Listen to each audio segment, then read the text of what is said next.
The phone rang at 3:47 p.m. on a Tuesday afternoon in late October.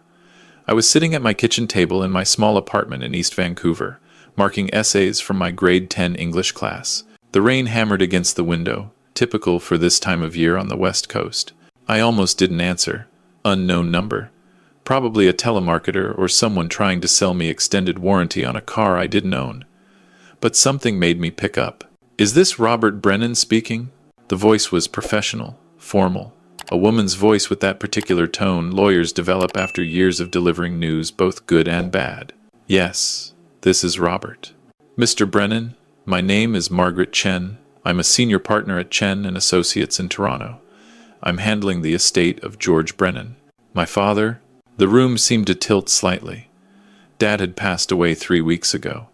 Pancreatic cancer, stage 4, by the time they caught it. I'd been there, of course. I'd been there for all of it. The diagnosis 6 years ago, the surgeries, the chemo, the good days and the terrible days, the hospice care at the end. "I understand," I said quietly. "The reading of your father's will is scheduled for this Friday at 10 a.m. at our offices on Bay Street. Will you be able to attend?" Friday. That gave me 3 days. I'd have to book a flight, arrange coverage for my classes, find somewhere to stay. My teacher's salary didn't exactly leave much room for last-minute cross-country flights. "I'll be there," I told her. There was a pause on the line.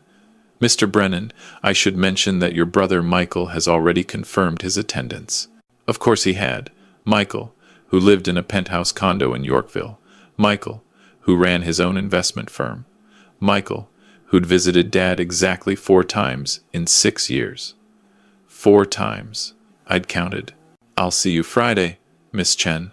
After I hung up, I sat staring at the phone for a long time. The essays in front of me blurred into meaningless words. My hands were shaking slightly, though I couldn't have said why.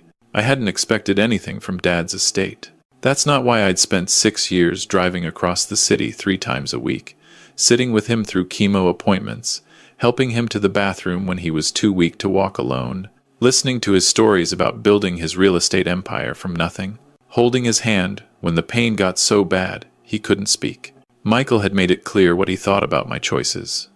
"You're wasting your life playing nursemaid," he'd said during one of his rare visits 2 years ago. "Dad has money. He can hire professionals to do that." But Dad didn't want professionals. He wanted family. He wanted me. I booked the red-eye for Thursday night. The cheapest ticket I could find was still more than my monthly grocery budget. As the plane descended into Toronto early Friday morning, I looked out at the city lights spreading below. This had been home once, before I'd moved west for university and decided to stay. Now it felt foreign. I took the UP Express from Pearson to Union Station, then walked the rest of the way to save on cab fare. The morning was cold and gray, the wind off Lake Ontario cutting through my coat. I'd forgotten how different autumn felt here compared to Vancouver. Chen and Associates occupied the entire 34th floor of a glass tower on Bay Street. The reception area had floor-to-ceiling windows with views across the financial district. Everything was chrome and leather and quiet money. Michael was already there when I arrived. He stood by the window, phone pressed to his ear, wearing a suit that probably cost more than my monthly rent. When he saw me, he ended his call and walked over. "Robbie." He didn't offer a handshake. We hadn't been on handshake terms for years. "Michael." He looked me up and down, taking in my 10-year-old sport coat and scuffed shoes. "You look tired." "Red-eye flight." "Couldn't spring for business class?" There was amusement in his voice, the kind that wasn't kind. Before I could respond, Margaret Chen emerged from a hallway. She was younger than I'd expected, maybe 45, with steel-gray hair pulled back severely and sharp, intelligent eyes behind wire-rimmed glasses. "Gentlemen, thank you for being punctual. Please, follow me." She led us to a corner conference room. More windows, more views, a mahogany table that could have seated 20 people. 3 chairs were arranged at one end, 2 on one side and 1 opposite, with a leather portfolio laid precisely in front of the single chair. Michael took the chair on the right without hesitation. I sat beside him, feeling small in the enormous leather seat. Miss Chen opened the portfolio and removed several documents. "Before we begin, I need to confirm identities." She glanced at us both. I have current driver's licenses for both of you on file, but I'll need to verify. We produced our IDs. She examined them carefully, made notes. Now then, she adjusted her glasses. Your father's estate is substantial and complex. The will was executed 14 months ago, well before his illness became debilitating, and was witnessed by 3 parties, including myself. It is legally sound and, I should mention, uncontestable given the circumstances of its creation. Michael leaned back in his chair, completely relaxed. He'd probably already done the math in his head. Dad's real estate portfolio across Toronto and Vancouver, the commercial properties, the investment accounts. It had to be worth hundreds of millions, split 2 ways, even after taxes. It was generational wealth. I just wanted this to be over. Miss Chen began reading. I, George Robert Brennan, being of sound mind and body, do hereby declare this to be my last will and testament, revoking all previous wills and codicils. The legal language washed over me. Executor appointments, asset inventories. The numbers were staggering. The real estate holdings alone were valued at over $300 million. The investment portfolios, business interests, personal property pushed the total estate value to $420 million. Michael shifted in his seat. I could feel the energy coming off him. This was what he'd been waiting for. Confirmation of what he already knew he deserved. Miss Chen turned a page. Her voice remained perfectly neutral, but I caught something in her eyes. A flicker of something. Anticipation, maybe. To my son, Michael Brennan, I leave the sum of $2 million to be distributed in a single payment within 90 days of the settling of my estate. The room went very quiet. Michael's head snapped up. What? Miss Chen continued reading as if he hadn't spoken.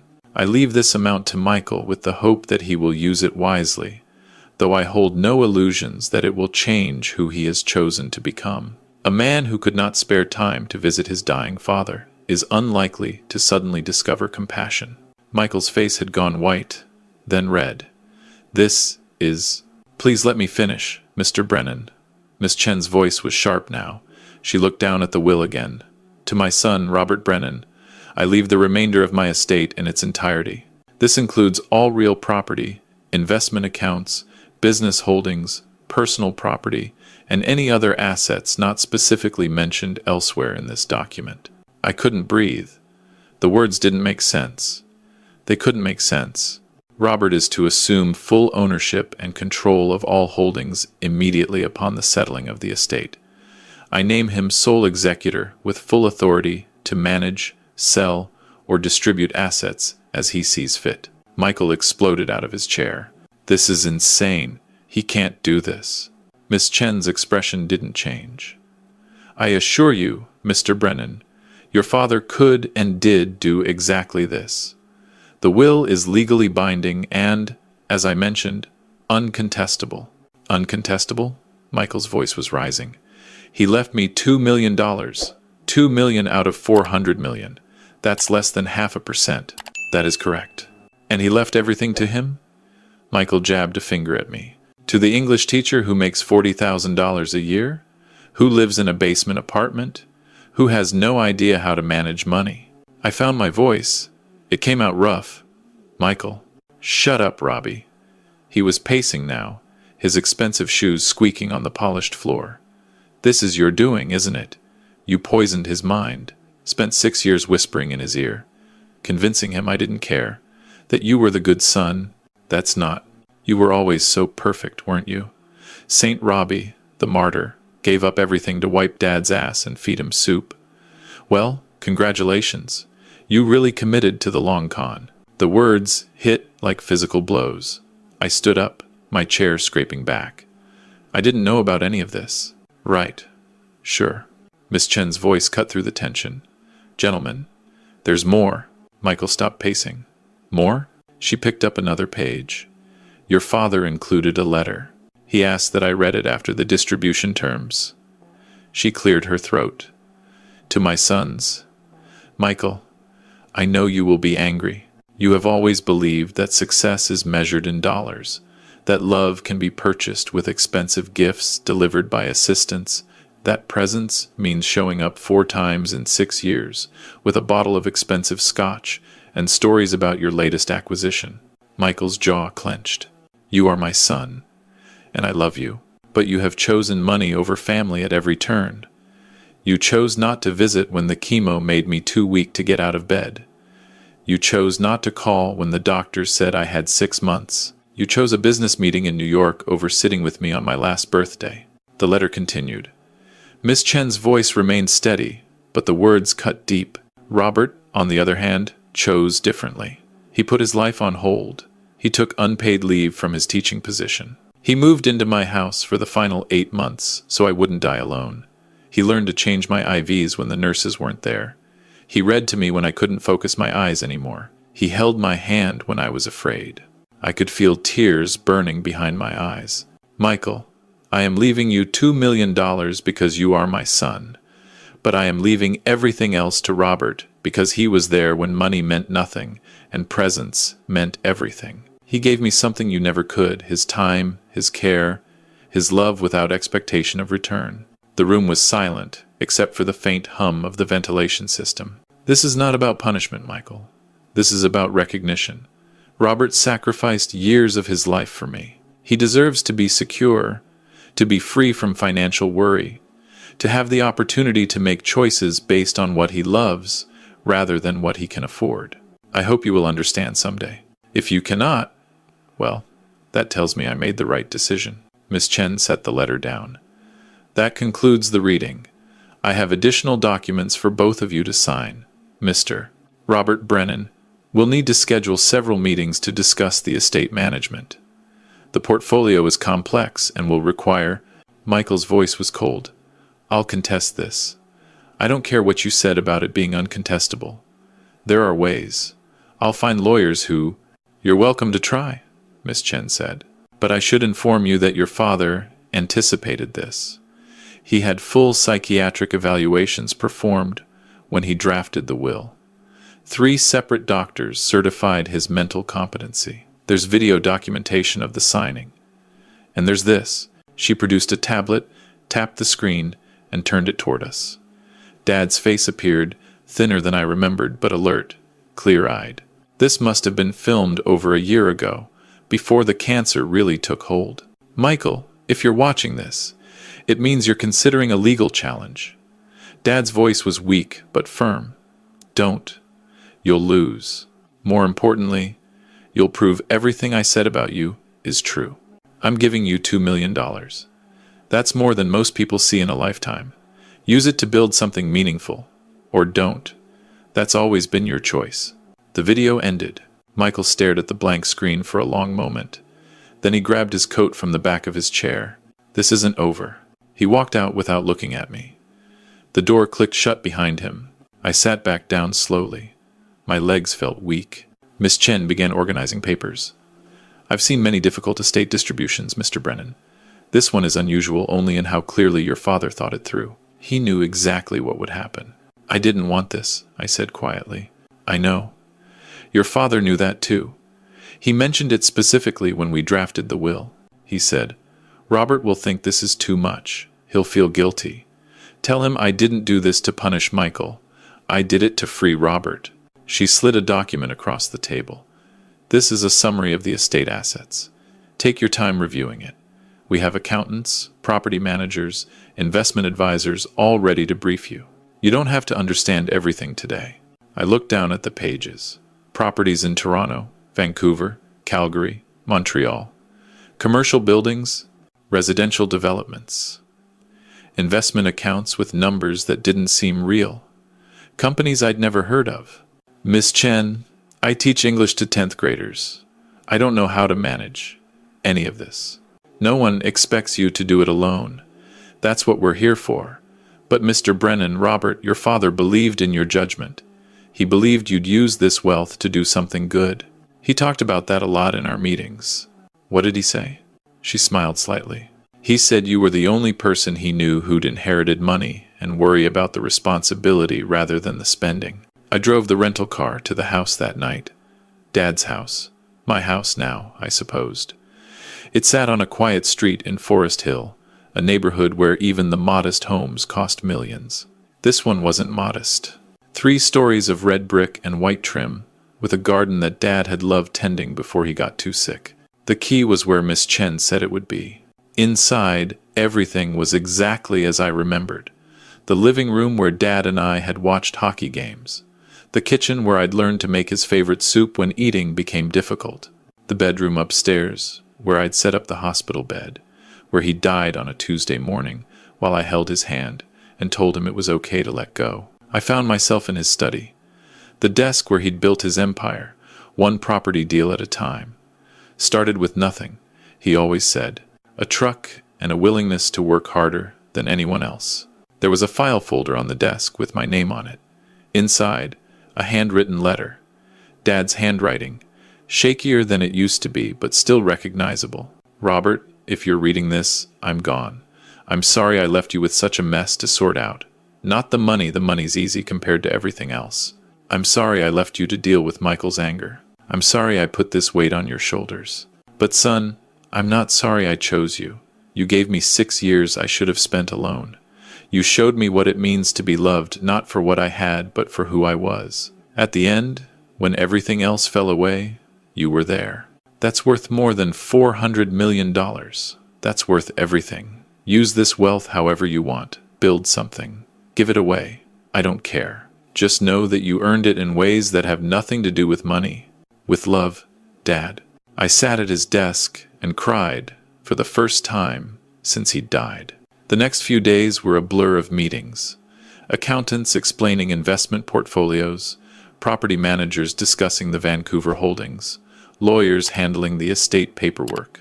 Michael sent emails through his own lawyer, threatening legal action, demanding a forensic audit, suggesting I'd manipulated a dying man. Miss Chen shut it down each time. Your father saw this coming, she told me over the phone. Every document is bulletproof.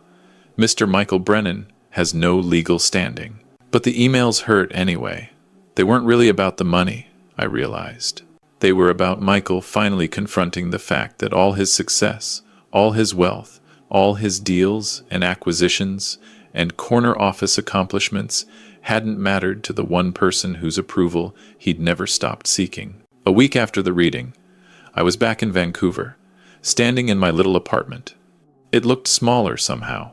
The stained carpet, the crack in the bathroom tile, the window that didn't quite seal properly and let the rain sound through. I'd lived here for 8 years. It had been enough. Now I had to figure out what to do with $418 million. I thought about what Dad said. Use it however you want. Build something. I made some calls, met with advisors, started researching, and slowly an idea formed.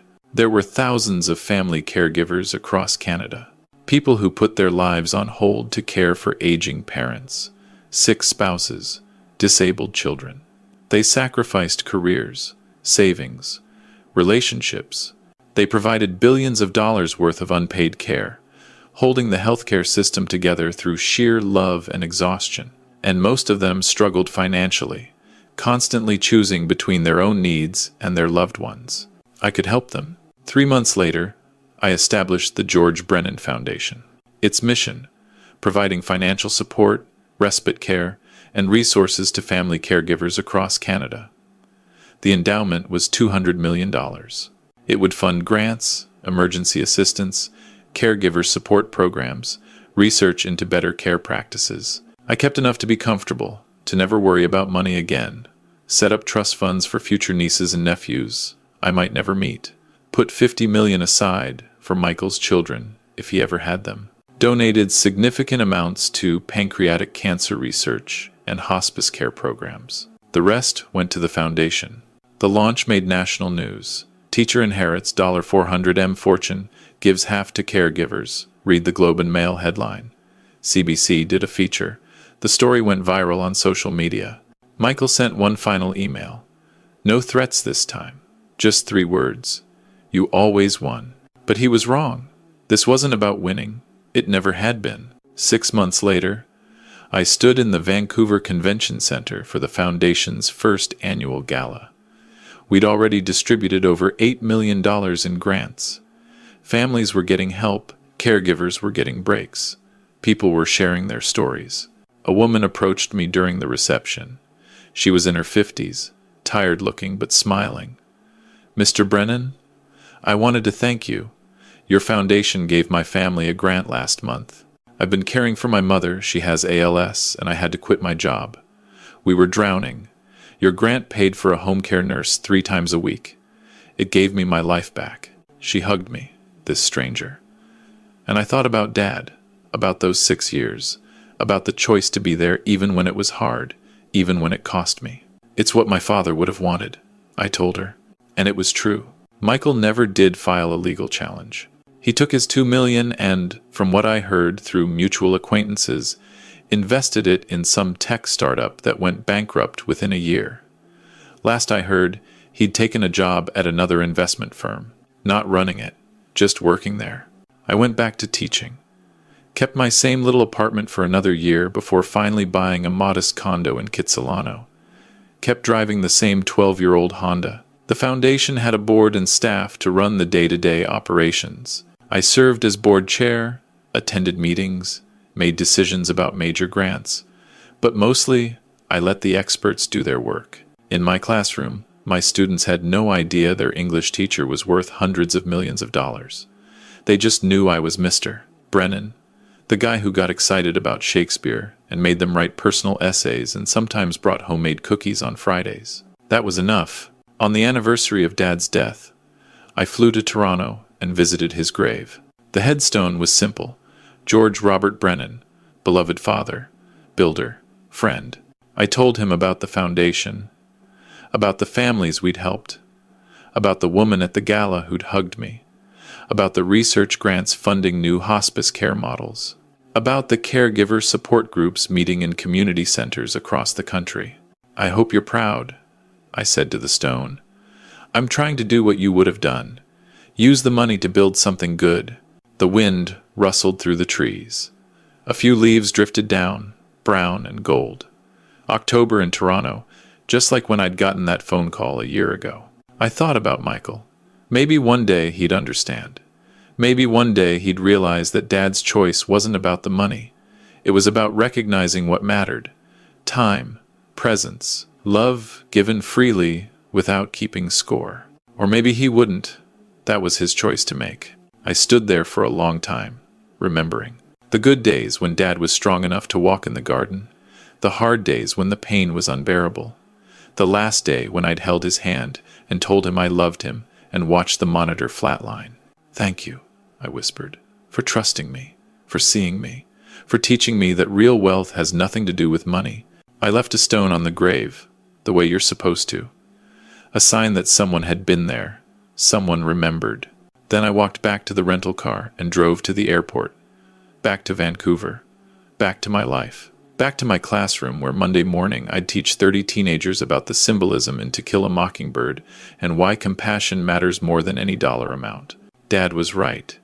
He'd freed me, not because of the money, but because he'd shown me what I already knew in my bones, that I'd made the right choice, that those 6 years weren't wasted, that being there, being present, being love when someone needed it most was worth more than any inheritance. The money was just a bonus. The real gift was knowing I'd done right by him. And that was something Michael's $2 million could never buy.